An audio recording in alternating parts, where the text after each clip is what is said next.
Hello everyone, and welcome to Debonair Cyber. My name is Devin, and in today's video we're going to be continuing down the intro to Red Team track in Hack the Box. With this next machine, called SteamCloud, we really have one goal in mind. The purpose of this machine is to learn how to hack into a Kubernetes cluster. I know this can seem really intimidating, but hang on tight and we'll get you through it. Let's get started.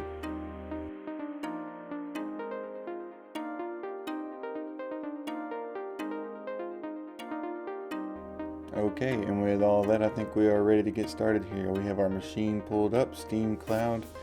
We're going to click to copy this IP and bring that over into the virtual machine.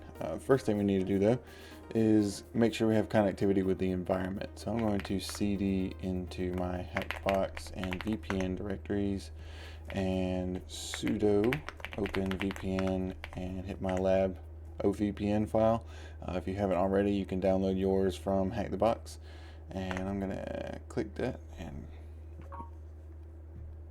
we can see up in the top right here we have our internal IP, and that means we are ready to go.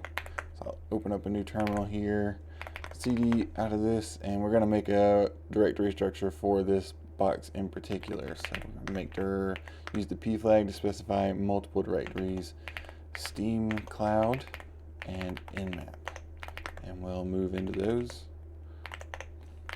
And we'll kick off a quick Nmap scan here.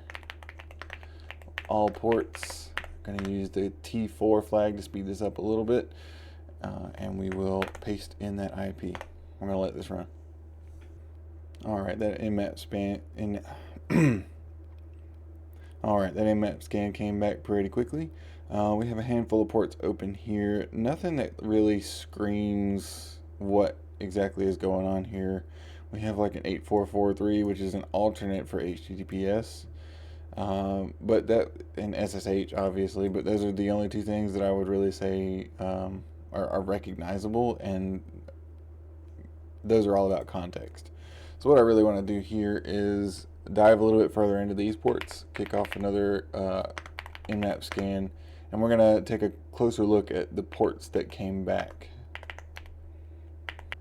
So with this Nmap scan, I'm scanning all the ports that we have above. I'm going to be doing some service detections and running some basic scripts. We're outputting to all file types, and we're calling those SteamCloud. And we are pasting in, once again, that machine IP. We're going to kick this off. It's going to ask for a sudo password, and we'll let that run. Okay, so we have those Nmap scans back once again, and we can see here, obviously, we have the OpenSSH port here. Most of the time that's not going to be the intended path for these boxes, right? So let's move on. We do see the DNS here, SteamCloud, giving us the host name here. We see 2380, once again, SteamCloud. 8443, this is another one that we pointed out earlier that was kind of interesting, and we do see our first hints here at playing with Kubernetes.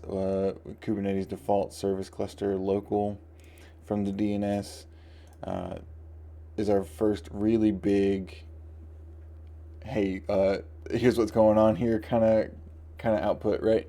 And we also see here that these 403 forbiddens come back on this 8443 port, meaning that likely this is behind some kind of password protection, those types of things that Nmap is trying to use an anonymous login here and cannot get path for forbidden. So we know that that's probably not going to be an option here. And we also see later on these other high ports don't really get a ton back either. We do see, once again, these forbidden type things coming back. Okay, so here I have the Kubernetes documentation pulled up, and we can see the ports and protocols that are listed when you're running Kubernetes environment. So we can see here that this 10250 is a Kubelet API by default anyway. 210, 259, Cube Scheduler. So we can go and reference these ports based on what we have in our documentation here with what we caught in the nmap scan. And with this, we know for sure now that 102.50 is open on this machine, and that it is most likely serving the Kubelet API. And we may be able to interact with this API in a meaningful way to discover more about the system and enumerate further. Okay, so since we know that we're going to be working in a Kubernetes cluster, this repo is going to be extremely valuable to us. It is a payloads all the things repo based on Kubernetes. You should be able to find it if you Google those things. But this has all kinds of tools, container environment, all types of other things that we can enumerate, service account information that we, hint, hint, nudge, nudge, will need later. All types of information gathering stuff here. This is truly invaluable to what we're going to be doing on this machine. So if you watched my last video on 2 million, you probably recognize that when we're doing any kind of API enumeration, we can use curl commands to interact with it as long as it doesn't require any, and really even if it does require any kind of authentication, we can kind of work our way through that, right? So that's exactly what I want to do here with this API, is just see what we can get from the pods endpoint. All right, we can see that we get a lot of stuff back from it. We can try to pretty this up a little bit with JQ. There we go. It is a lot more readable. So if we were to scroll back up to the top of that output, it's pretty long, especially with the JQ. That lengthens it a good bit because of the formatting. But we can see that this is essentially a list of all the pods present on that Kubernetes cluster. Now from here, if we were to try to parse through this entire list of pods and learn how to meaningfully interact with it, would be painful. So instead, we're going to use a tool called Kubelet CTL from CyberArk. And this is basically going to be a way for us to very easily interface with this Kubelet API and even scan for containers with remote code execution. And a little bit further down the page, we can also see the installation instructions here. We can go to the releases page, or we can just use one of these wget or curl commands and be off to the races here. Okay, if you're not running as the root user, at the end of that command, it will tell you that you cannot move the Kubelet CTL to use your local bin. You do need sudo privileges. You could have done that at the beginning of that command, or if you've already run it, you don't want to run all that again, you can copy that last bit after the double ands, copy that, and just run it on its own sudo, and then that will move it in after you put in that sudo password. We should be able to just call Kubelet CTL. There you go. And we can see all of the things that we'd be able to do with this tool. So right here in the examples, we can see that we can list all the pods from a specific kubelet, Kubelet CTL pods, and then give it the server. We can list them with a token if we needed to authenticate, token with file. There's all kinds of different things that we can do with this tool. I like this first command though, where we're just listing all the pods. Essentially the same thing we just did with the curl command, but we're going to use Kubelet CTL to accomplish this. So we'll copy this command, paste it down here, and obviously we'll need to change this IP back to our machine IP here, back into the virtual machine, paste that in. And then this is much easier to read. We can see the pods from the kubelet. We can see the names of each of these pods, what the namespace looks like, and what type of container this thing is running in. So we could even take this one step further. We could take this pods out and just have the server in there, and then we can scan for RCE. So this output can be a little bit confusing to read here. We've run this kubelet CTL server scan RCE command, and we can see that we have the node IP, the name of the pods that we enumerated earlier, and the containers that they're running in here. This is the plus and minus, is where we're seeing whether or not we are able to execute commands on a particular pod. So here we can see on the Nginx pod we do have remote code execution capabilities. So what we can do from here, now that we know that we have code execution capability on the Nginx node, is that we can just run this without any arguments, and we can see here that we can run the exec command to run that inside the container. We will also need to include the pod name and the container name from the node that we want to execute on, and we can see up above once again that the pod name is Nginx and the container name is also Nginx. So with this command fully written out, we can see kubelet CTL, we're specifying the server, in my case 10.10.11.133. We're going to execute the ID command on the Nginx pod in the Nginx container. We're going to click enter, and we can see that ID does execute. So now that we know we have command execution on this box, we can begin to enumerate further in terms of what this service account may have permissions to do. So we can go back here to this payloads all the things repo that we mentioned earlier, and we can see here in the service account section that there are spaces in here for the token and the CA certificate. We will need these things to authenticate as the service account. So we can go in, copy this, and cat out that file. We see we get this really long token here. We can copy this and export,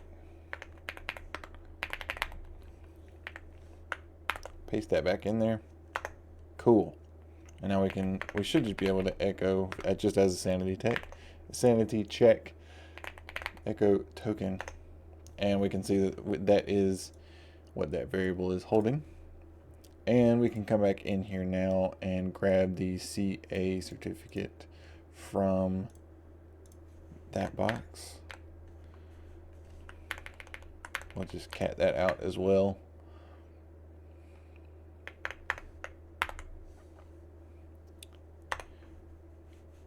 And we can copy this. Actually, we can just write this into a ca.crt on our own machine, and also make sure you're still in that directory we made earlier, and we can see that we have that locally. So now that we have both of these things, we can use the legitimate kubectl to actually authenticate legitimately to the Kubernetes cluster and see what kind of permissions the service account has, and begin to work a little bit further from there.